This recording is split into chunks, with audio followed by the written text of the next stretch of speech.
Hello, my dear students. Today's topic we'll be talking about is meningococci from the quick review series.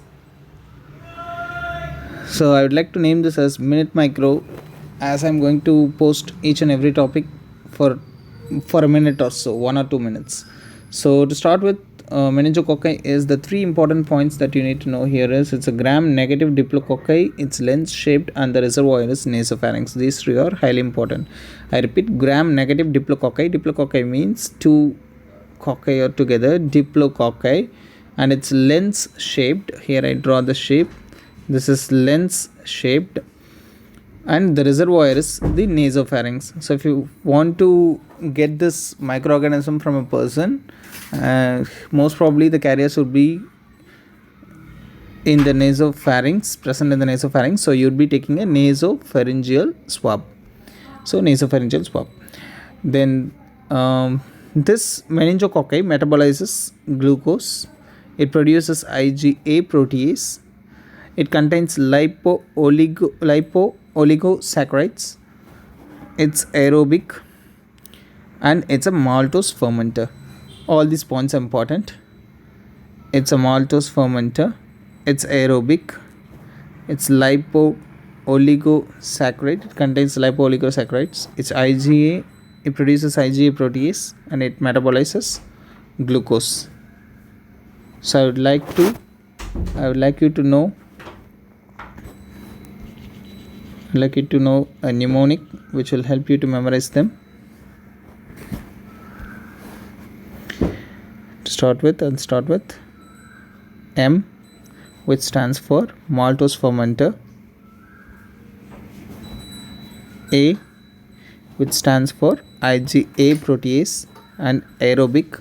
IgA protease and aerobic. L, which stands for lens-shaped and lipo-oligosaccharides. Lens-shaped and lipo-oligosaccharides. Mol G, it metabolizes glucose. So I repeat, M for maltose fermenter, A for IgA protease and aerobic, IgA protease aerobic, L for lens-shaped and lipo-oligosaccharides, and G for ferments glucose. Then meningococci causes something called meningitis. That's very important. Meningitis. So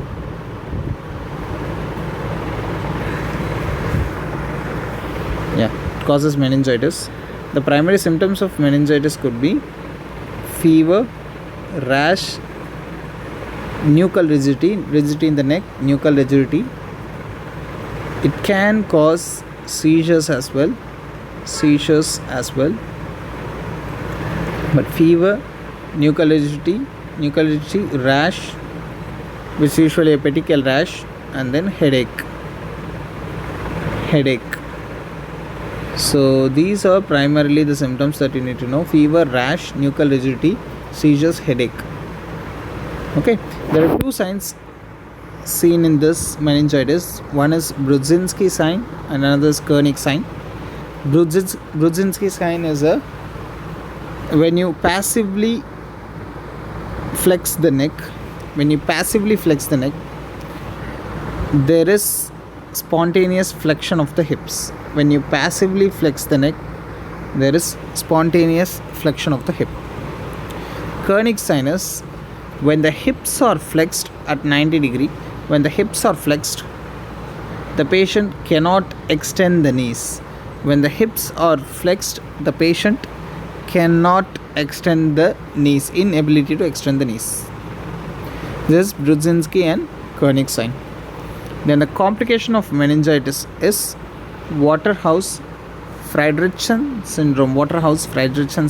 There is nothing but adrenal infarction leading to adrenal insufficiency.